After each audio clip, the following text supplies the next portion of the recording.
मेरी किस्मत के কি গো, এত রাতে তুমি কোথায় যাচ্ছ? আর বলো না, এক্ষুনি বন্ধু কল করেছিল, একটু আর্জেন্ট যেতে হবে। কোনো দরকার নেই এত রাতে যাবার, কাল সকালবেলা যেও। শোনো, আমি তোমার গোলাম না যে তোমার কথাই উঠবো বসবো। নিজের অকাতে থাকার চেষ্টা করো।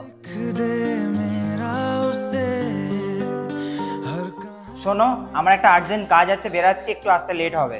আচ্ছা ঠিক আছে। আর হ্যাঁ, কাল সকালে হতে পারে। ঠিক আছে। আচ্ছা, তোমার কি হয়েছে বলো তো? আগে কত বারণ করতে, বাধা দিতে, এখন কিছুই বলো না। না বারণ করছো, না কোনো প্রশ্ন করছো। ভারী অদ্ভুত মানুষ তো তুমি। যখন আমি তোমাকে বারণ করতাম তখন তো তুমি বলতে যে আমি তোমার গোলাম নাকি, আর এখন আমি তোমাকে কিছু বলি না বলেও বলছো কেন বলি না। আসলে কি বলো তো, আমি আমার নিজের জায়গাটা বুঝে গেছি। আমাকে শুধু তোমার ঘর সামলাতে হবে, রান্না বান্না করতে হবে, ব্যাস এইটুকুই। আর হ্যাঁ, এখন থেকে অকাতে থাকাটাও শিখে গেছি।